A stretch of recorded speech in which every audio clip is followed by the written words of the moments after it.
Saudi അറേബ്യയിലെ അതിശക്തമായ American സൈനിക താവളത്തിന് നേരെ മിസൈലുകളും ഡ്രോണുകളും ഉപയോഗിച്ച് ഇറാൻ നടത്തിയ ആക്രമണം ലോകത്തെ മുഴുവൻ ഞെട്ടിച്ചിരുന്നു.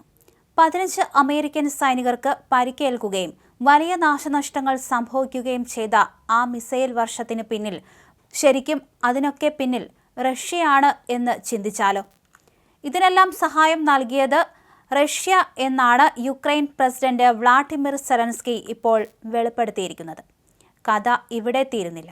ഇത് തീർത്തും ഞെട്ടിക്കുന്ന ചില സത്യങ്ങളിലേക്ക് വിരൽ ചൂണ്ടുന്നുണ്ട്. ഇറാൻ ആക്രമണം നടത്തുന്നതിന് തൊട്ടു മുമ്പ് റഷ്യൻ ഉപഗ്രഹങ്ങൾ സൗദി അറേബ്യയിലെ അമേരിക്കൻ സൈനിക താവളമായ പ്രിൻസ് സുൽത്താൻ എയർബേസിൽ വിശദമായ നിരീക്ഷണം നടത്തിയിരുന്നത്രേ. മാർച്ച് 20, 23, 25 എന്നീ തീയതികളിൽ റഷ്യൻ ഉപഗ്രഹങ്ങൾ പ്രിൻസ് സുൽത്താൻ എയർബേസിന്റെ ചിത്രങ്ങൾ അതിസൂക്ഷ്മമായി പകർത്തി എന്നാണ് യുക്രൈൻ ഇന്റലിജൻസ് റിപ്പോർട്ടുകൾ പറയുന്നത്. ഈ രഹസ്യ വിവരങ്ങൾ റഷ്യ ഇറാനുമായി പങ്കുവച്ചെന്നും ഇത് ആക്രമണത്തിന്റെ കൃത്യത വർദ്ധിപ്പിക്കാൻ സഹായിച്ചെന്നും സെലൻസ്കി ഉറപ്പിച്ചു പറയുന്നുണ്ട്. അമേരിക്കൻ മാധ്യമമായ NBC ന്യൂസിന് നൽകിയ അഭിമുഖത്തിലാണ് ഈ ഞെട്ടിക്കുന്ന വിവരങ്ങൾ അദ്ദേഹം പുറത്തുവിട്ടത്. സ്വന്തമായി ഇന്റലിജൻസ് റിപ്പോർട്ടുകൾ ലഭിച്ചതിന്റെ അടിസ്ഥാനത്തിലാണ് താൻ ഇത് പറയുന്നതെന്ന് സെലൻസ്കി കൂട്ടിച്ചേർത്തു.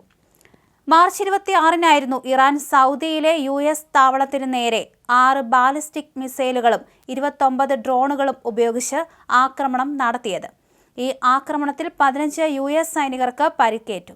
റഷ്യയുടെ ആകാശ കണ്ണുകൾ നൽകിയ വിവരങ്ങൾ ഈ ആക്രമണത്തെ എത്രത്തോളം സ്വാധീനിച്ചിട്ടുണ്ടാകാം എന്ന് ഊഹിക്കാവുന്നതേയുള്ളൂ.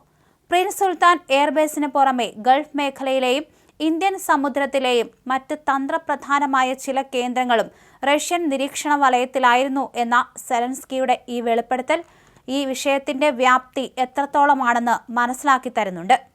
റഷ്യക്കെതിരായ ഉപരോധങ്ങൾ നീക്കുന്നതിനെതിരെ ശക്തമായ മുന്നറിയിപ്പും സെലൻസ്കി നൽകി. പാശ്ചാത്യ രാജ്യങ്ങൾക്കും മിഡിൽ ഈസ്റ്റിലെ സമാധാനത്തിനും എതിരെ പ്രവർത്തിക്കുന്ന ഒരു രാജ്യത്തിന് ഇളവുകൾ നൽകുന്നത് വിരോധാഭാസമാണെന്നും അദ്ദേഹം ഓർമ്മിപ്പിച്ചു. ലോകം ഇപ്പോൾ ഉറ്റുനോക്കുന്നത് ഈ വെളിപ്പെടുത്തലുകളോട് അന്താരാഷ്ട്ര സമൂഹം എങ്ങനെ പ്രതികരിക്കും എന്നതിലേക്കാണ്.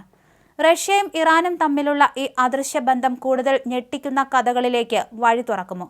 അതോ ഇതൊരു പുതിയ യുദ്ധത്തിന്റെ തുടക്കമാകുമോ? കണ്ടറിയേണ്ടിയിരിക്കുന്നു. എന്തായാലും ഈ രാഷ്ട്രീയ കളികൾക്ക് ഇനിയുമേറെ ട്വിസ്റ്റുകൾ ഉണ്ടാകും എന്നത് തീർച്ചയാണ്. അതേസമയം പശ്ചിമേഷ്യയിൽ യുദ്ധം കനക്കുന്ന അവസ്ഥ തന്നെയാണ്. ഇറാനുമായി ചർച്ച നടത്തുമെന്ന് ഇത്തരത്തിൽ അമേരിക്ക പറഞ്ഞിരുന്നു. എന്നിരുന്നാലും വളരെയധികം പ്രതീക്ഷ വയ്ക്കാത്ത ഒരു ചർച്ചയായിരിക്കും രണ്ട് ഭാഗത്തു നിന്നും ഉണ്ടാവുക. ഇറാൻ രണ്ടും കൽപ്പിച്ച് മുന്നോട്ട് പോകുന്ന ഒരവസ്ഥയാണ് ട്രംപ് കണ്ടുകൊണ്ടിരിക്കുന്നത്. ഹോർമൂസിലടക്കം വിട്ടുവീഴ്ചയില്ലാത്ത നിലപാടുമായി ഇറാൻ മുന്നോട്ട് പോകുന്നു. കരയുദ്ധത്തിലേക്ക് കാര്യങ്ങൾ എത്തുമെന്ന് അമേരിക്ക. നിരവധി സൈനികരെ വിന്യസിച്ചു കഴിഞ്ഞുവെന്നാണ് അമേരിക്ക പറഞ്ഞിരിക്കുന്നത്.